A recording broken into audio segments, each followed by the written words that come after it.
Live from the Bob Levy Broadcast Center overlooking the Toms River, it's time to get up, get out, do something. Wake up with Jeremy Grunin. Be a part of the show, 732-505-1160. News Talk Radio WOBM AM 1160 and 1310. Listen online at WOBMAM.com. And welcome back. It is 6:34 a.m. That's for you, James, in Lakewood. 6:34 a.m. It is January 20th. It is 22 degrees, heading to 34 here at WOBM AM 1160 and 1310, streaming live at WOBMAM.com and on the Radio Pup app. You could join our conversation at 732-505-1160. By the way, by the time I feel like I get done saying all those things, I feel like I've just killed 2 minutes of the show. And I think I do that like 8 times a show, so that's like 16 minutes of content. That's pretty good. You know, when they signed up and they said you get 2.5 hours a day, I was like, oh, how am I going to fill 2.5 hours? Then I realized that by the time I'm all done with that, I get about 17 minutes. So I'm going to use some of those 17 minutes right now with my in-studio guest. He is Phil Brilliant from Brilliant Environmental. Phil owns a local business here at the Jersey Shore, very successful by all accounts, and is also one of my closest friends. So please pardon us if this gets awkward at moments here over the next hour. Phil, welcome. Thank you. Good morning, Jeremy. And this is probably as close as I'd like to be this morning with you, but I do appreciate you having me in here. Yes. Phil, first of all, I'd like to thank you because I don't know what I would do if I didn't have you share a picture of your dog first thing in the morning to let me know what the status is. What's his name? Leo? Is that it? It's really Leonard, but Leonard? we call him Leo because yelling Leonard across the room isn't as good. But he bonded with you from day one. Yes. You know, the minute you said that you loved dogs. Right. So, we're going to move along from that. So Phil, tell us about yourself. Tell us why you're so interesting that we felt like we needed to have you here. That's a good question, but we'll go on anyway. I own Brilliant Environmental Services here in Toms River. We're celebrating our 10th year. I've been doing this for close to, I guess, 26 years now, having graduated from Rutgers and came to the Jersey Shore immediately, started up in Lincroft, Oceanport area, and made my way down to Toms River in 1993 when I owned another company here in Toms River, Environmental Evaluation Group. So, and love the Jersey Shore. I can't see living anywhere else. Okay.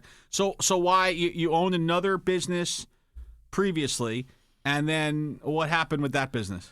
So I have a history of divorce, and so that was so really, realistically, I had a business. I had an environmental evaluation group. I merged it into a larger engineering firm because I thought, having engineering and environmental survey all under one roof was really the way to redevelop the Jersey Shore, and a great idea. I quickly learned that going from 2 partners to 23 partners was probably not the best for me because I had a hard enough time with just one partner, and so I left in 2006, started over again with one partner who left me in 2010, and now I'm alone and kind of enjoying it. I talk in the mirror in the morning to go over all my ideas for the day, and it's been somewhat successful, and I'm going to stick with it for a while. Okay. So, by the way, Phil likes long walks on the beach, and this is I think this just turned into a dating show. I need to update. This is kind of like Member Connected, yeah, it's great. The chamber. It's great. So, so Brilliant Environmental. So, I'll be honest with you, we're friends. I don't get it.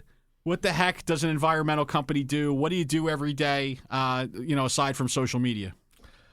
Well, I do the site remediation side. So I'm really working more on what I consider the dirty side of the environment. I do the cleanups. We do residential underground heating oil tank removals and cleanups when they leak at people's homes.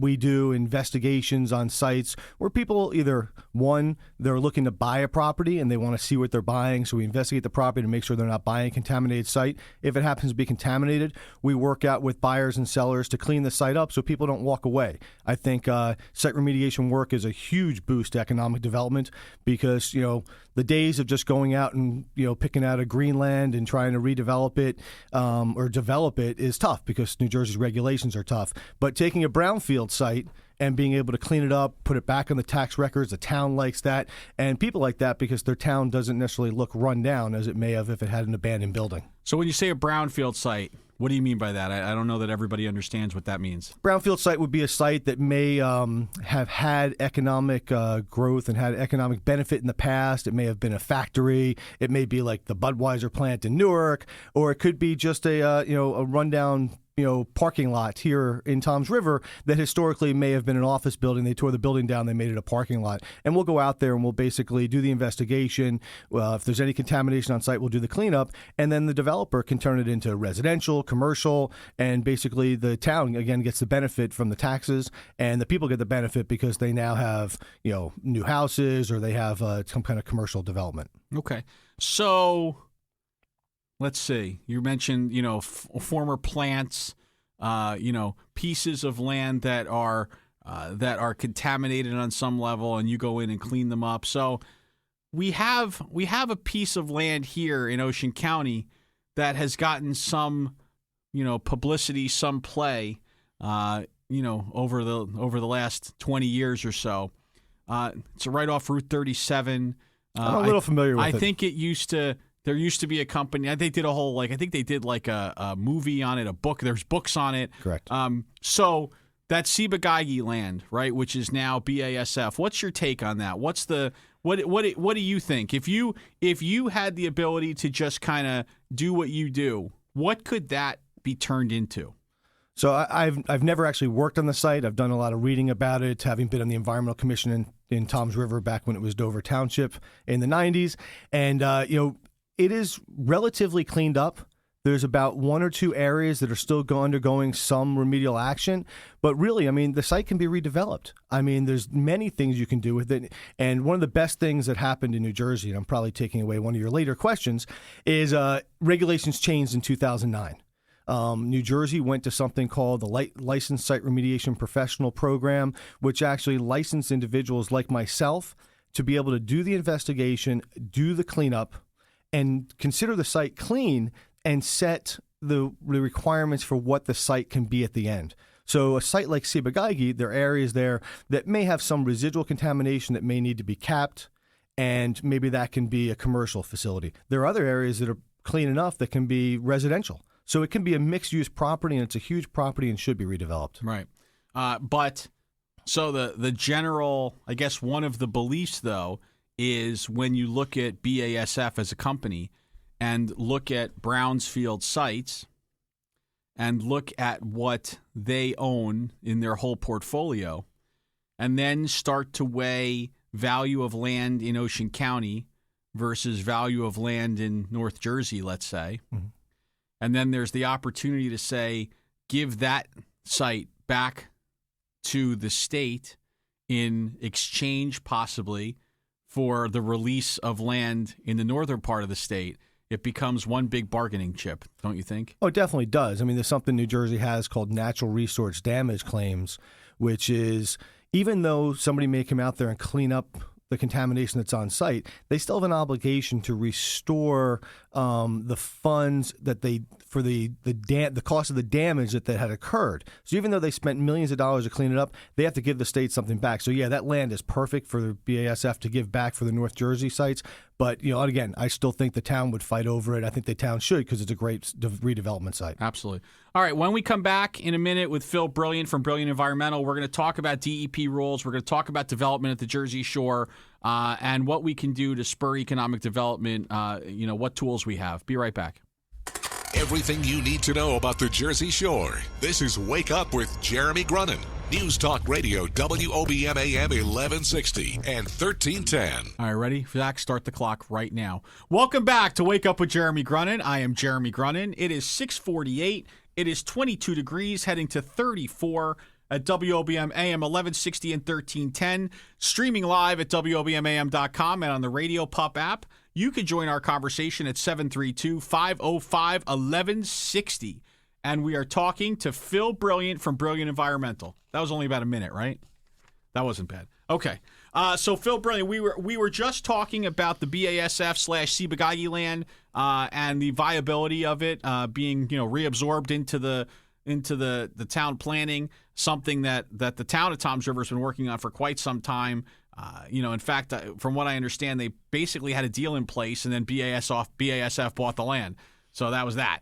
You know, there was an acquisition and so much for those deals. What is your overall feeling in general? I know that you work here in what is one of the trickiest areas of the state to develop in, because not only do we have standard DEP rules and regulations, but we also fall under CAFRA. So first of all, can you explain what CAFRA is? Because I think most people don't understand that. I certainly do for obvious reasons. But what is CAFRA? What's your feeling on DEP rules and regulations in the area, and what are the hurdles in general to developing here at the Jersey Shore? Yeah, of course, you choose, the regulations I don't specifically work on every day, but that's okay.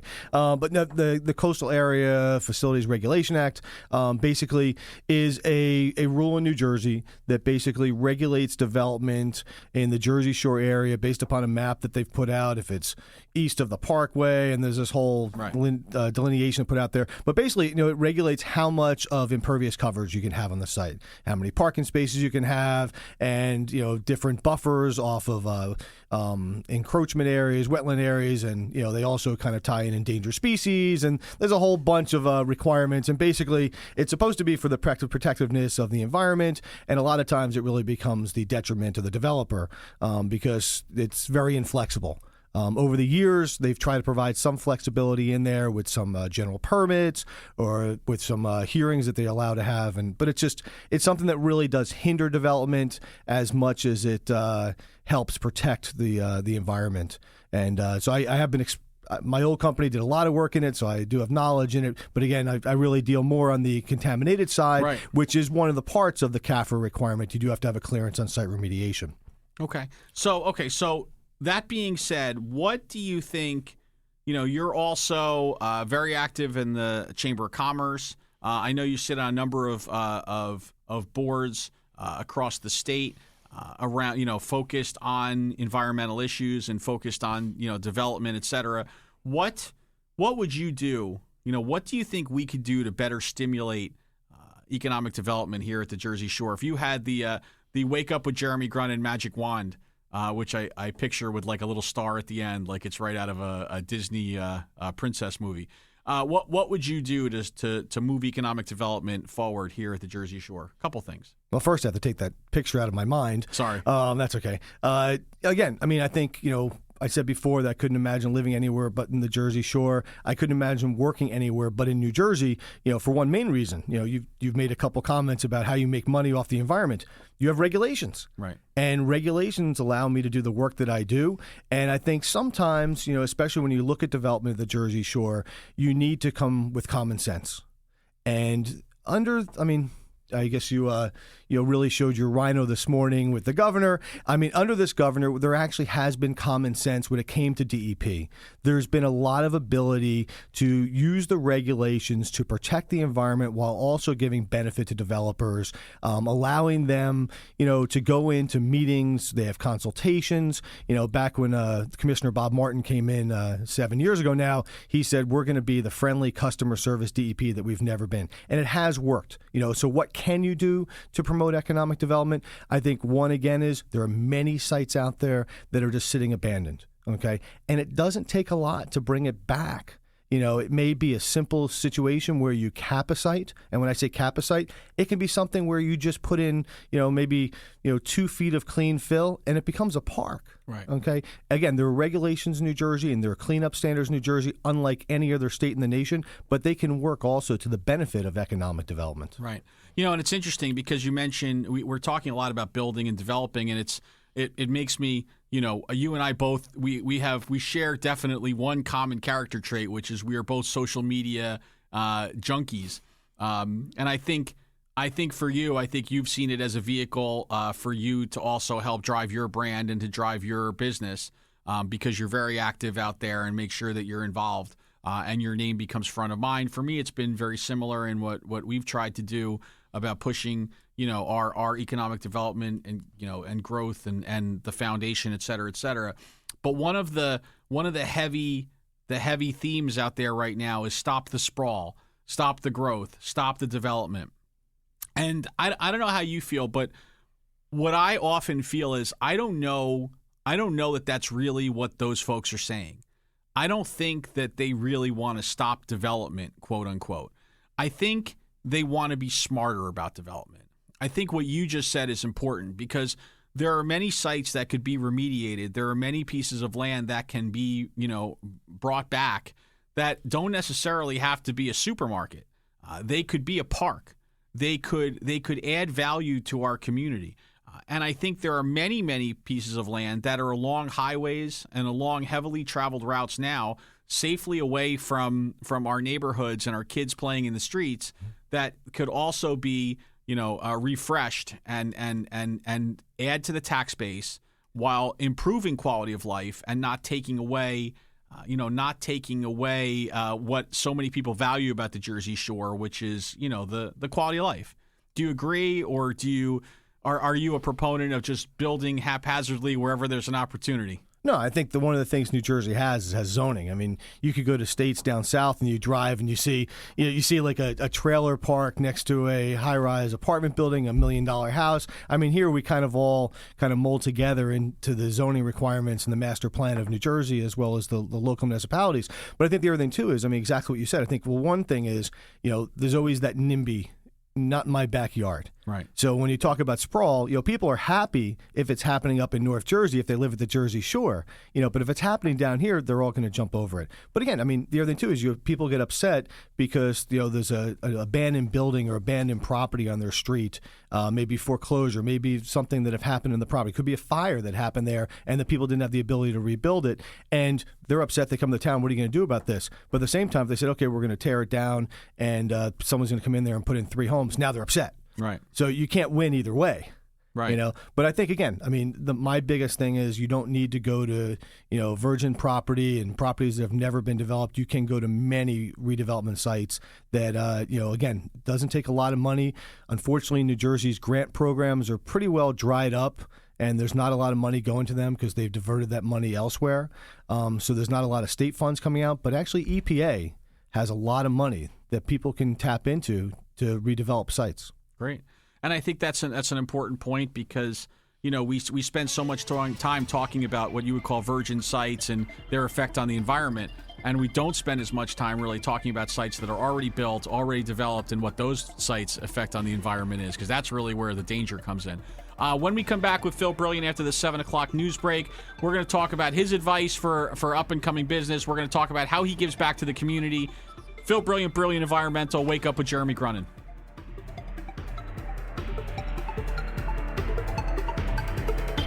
Wake Up with Jeremy Grunin. News Talk Radio WOBM AM 1160 and 1310.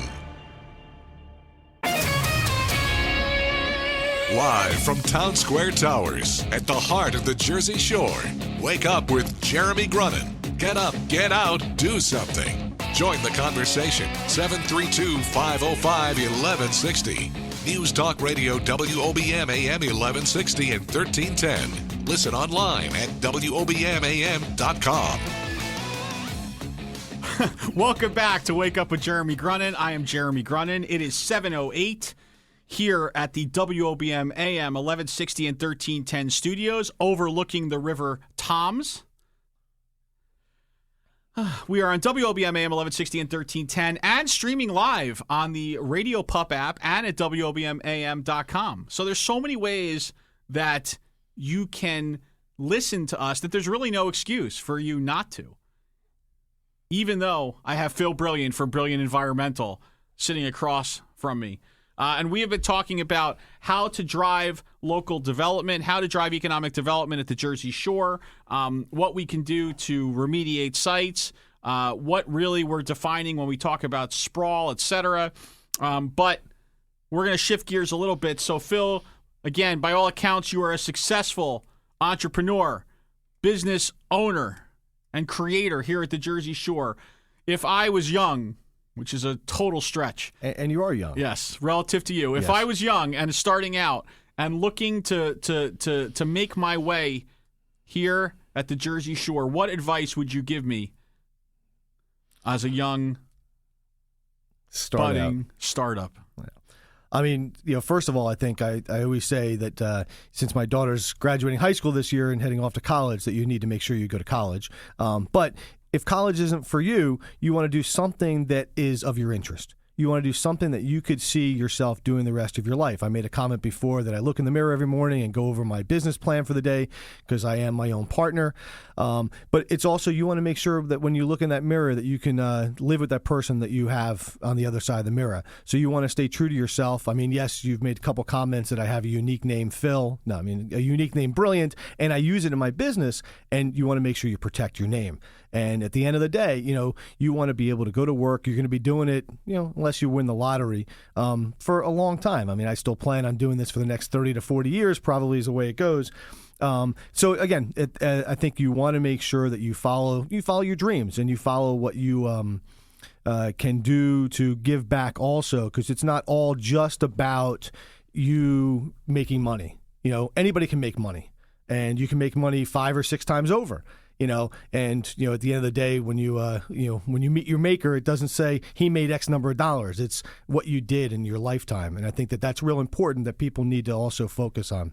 Great. So I think you just thrown me the alley-oop into the next section of our discussion. So you are extremely active in the community. You're all over the place, and giving back in so many different ways. So first of all, what are you involved in locally? Where can we find you? Kind of working your tail off to give back. So how about we start with what I'm not involved in? Okay. I don't play basketball anymore. I used to, though, so the alley-oop would have definitely helped. But looking at the two of us right now, probably not going to be what we're doing later today. We're better off in meetings. But no, I participate in a lot of different boards. Name a few. I mean, I talked a little bit about before, and this isn't necessarily a board where I give back, but I do give my time. I talked about the Licensed Site Remediation Professional Program, which was put into play in 2009. Well, with that, they established a board that oversees all of the work in New Jersey and all the LSRPs in New Jersey to make sure that they're doing the right thing. Well, Governor Christie back in 2010 appointed me to that board. So I'm one of 13 people who sit on the board who basically take disciplinary action against people who don't follow the rules. And so I'm proud of that. I think that's unique, and I'm the only one who represents the Jersey Shore. There's nobody else from Monmouth or Ocean County. Other things I participate in, I'm on the board of directors of the Greater Toms River Chamber of Commerce. Yesterday you moved me up to vice president, but I'm back to treasurer today. I'm happy to be there.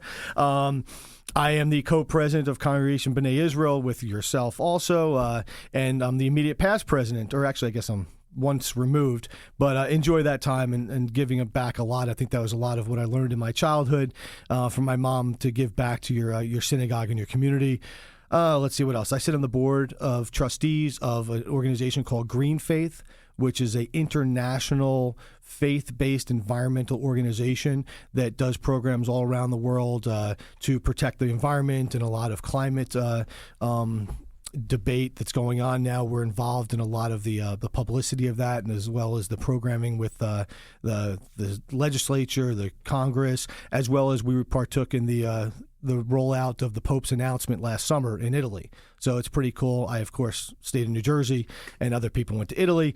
I sit on the board of Michael's Feet, which is a foundation up in Monmouth County, which actually it helps seriously ill newborns. It's a new board that I've been put on. I've participated in their programs for the past 4 or 5 years. Very good friends of mine run that, Dana and Adam Puharik, and they turned a tragedy in their life into something that is good for everybody, and they do great things. And I do want to give a plug that you did help me this morning by making me sit outside for about 20 minutes in the cold before I came in, which is helping me prep for the January 30th plunge into the Atlantic Ocean for the Asbury Park Rotary. And since this is heard also in Asbury Park, that's a good plug for me. And as I've said to a lot of people, I've done a lot of things for charity. I've never been scared. I am frightened to jump into the ocean now. You'll be fine. I think when here, and I know you also do teaching, or you do. I know you've given lectures, or what do you do there? So I teach a lot of continuing education classes for people who are licensed site remediation professionals or people who are certified to do environmental work in New Jersey, as well as some programs up at Montclair University where I sit on the advisory board for continuing education. But I do it throughout the state for different chambers, for the Licensed Site Remediation Professional Association, which was formed when the LSRP program came out, as well as Rutgers University. Wow. Yeah. Geez, my goodness, all that, and you run a successful business. I don't know how you do it. I guess the question is, more importantly, I don't sleep. Yeah, listen, I hear that, by the way. I guess the question though is, why do you do it? You know, why do you feel compelled to give back? Why do you feel compelled to get yourself out there like that? It's not for monetary gain for the most part. It's not for, there's no ego involved. It's just you trying to give back to your community. Where does that come from? I mean, I said it a little while ago. I mean, it really came back from my roots, from my childhood. I mean, I had a mother who was a single mother who basically sacrificed her whole entire life for her kids. My sister's a successful one. She's a doctor. I just kind of made it through college and, met a guy in a bar one day and started working for an environmental firm and, became an entrepreneur because I really wanted to spend time with my family, and owning your own business gives you that opportunity. But, my story I always say is that, unfortunately, when my mom got sick and passed away, I had her car and I opened up the trunk and her trunk was full of gifts. And my sister and I, looking at it, we realized that was because my mom never went to somebody's house without a gift, never, was short of, making sure that people had things, and she gave back. And so it's been part of me, and I try to give back every day. That's awesome. That's awesome. And, Phil, I think that's, the show, as you know, is get up, get out, and do something. You were part of our focus group that actually put that together, and I think now it is clear why that would be so heavily on your mind, because you are one of those folks who absolutely gets out and does something every day. So thank you for all you do for the community. If you have any questions for Phil Brilliant, you can feel free to call in at 732-505-1160 here on WOBM AM 1160 and 1310. Just a reminder, right after the 7:30 break, we have Congressman Tom MacArthur joining us to talk about what's going on, what's on his agenda, what he's doing to help stimulate economic development at the Jersey Shore. So very excited to hear from him. We're going to take a couple more minutes with Phil Brilliant when we come back, but we will be back right after this. The Sean Hannity Show, this afternoon at 3. Wake Up with Jeremy Grunin returns next. News Talk Radio WOBM AM 1160 and 1310. Make a difference at the Jersey Shore. 732-505-1160. Wake Up with Jeremy Grunin. News Talk Radio WOBM AM 1160, 1310, and WOBMAM.com. Welcome back to Wake Up with Jeremy Grunin. I'm Jeremy Grunin. It is 22 degrees, heading up to 34 today here at WOBM AM 1160 and 1310, 721. I have Phil Brilliant for excuse me. Sorry, I have Phil Brilliant for Brilliant. I don't like that there's somebody across the way that sees whatever it is I'm doing in the morning, because it's not a pretty sight. It is Phil Brilliant for Brilliant Environmental sitting across the way from me here in the studio. We're just a few minutes away from Congressman Tom MacArthur joining us here in the studio. On the line right now, we have a caller. I think we have Joanne. Joanne, good morning. Hi, good morning, Phil. Good morning, Jeremy. Good luck with the show, Jeremy. Oh, thank you. So, Phil, I guess Leo didn't make it in with you this morning, huh? No, he would not wake up. He heard Jeremy's voice and decided to stay in bed this morning. So I just wanted to thank Phil publicly for adopting Not Shopping about a year ago. I don't remember when Leo's Gotcha was. Last November. Last November. So a little over a year ago, Phil adopted from our rescue Wag On Inn. We're in Ocean Township, New Jersey. And we bring dogs to their forever homes here in New Jersey. If anybody is interested in adopting from us, our website is www.wagoninrescuegroups.org. And we are functioning all the time. And in fact, just last night we had a foster failure, which means that two dogs who came up from the south who absolutely had to be adopted together were adopted because their foster family fell in love with them. So, Joanne, so Jeremy just wrote down the website and the number, right, and he's calling Laura right now because they're going to adopt a dog now. Joanne, let me ask you a question. So you know I'm not. I get it. Like, so it's well documented. Yeah. I'm not a pet guy. I get it. But do I get any credit for having friends that are pet people? Absolutely, 100%. All right, Joanne, I appreciate that. Thank you so much for calling in this morning, and please Thank don't you. make Phil head any bigger. Okay, thank you. Thanks, Have a good one, Joanne. guys. Bye-bye. All right. Do we have another caller? We do. We have Julia from Tom's River on the line. Julia from Tom's River. Julia, welcome. Good morning. Hi, good morning. Good morning. What's on your mind?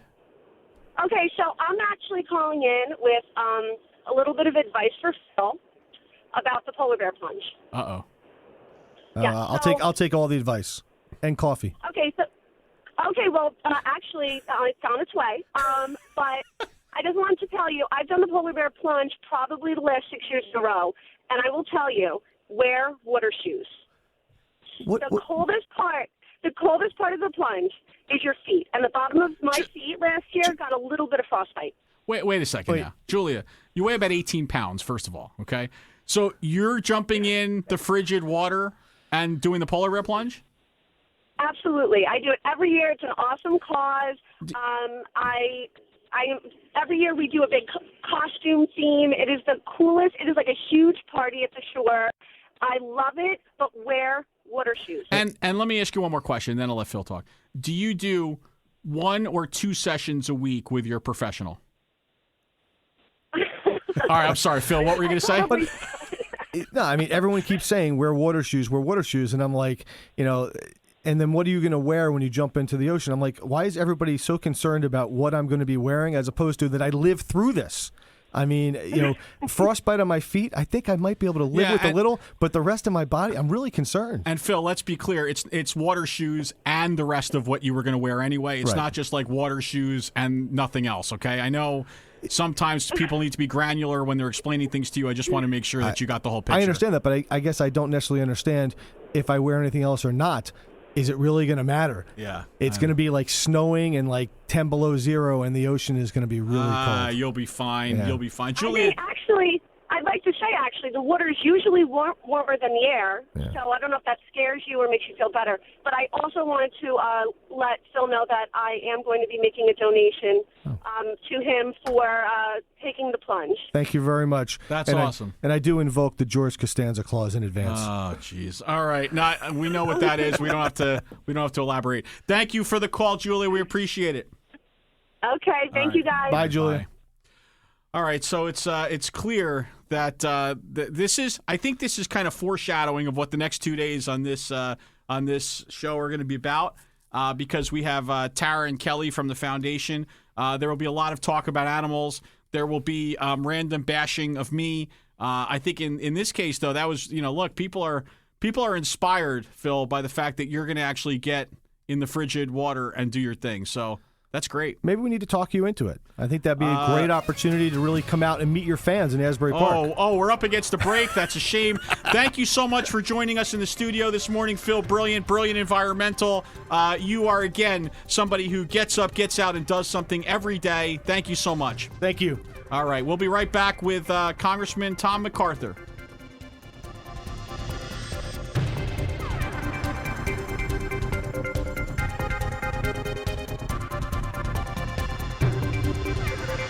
Coming up next, the latest from WOBM News, the Town Square, New Jersey News Network, and Fox News Radio.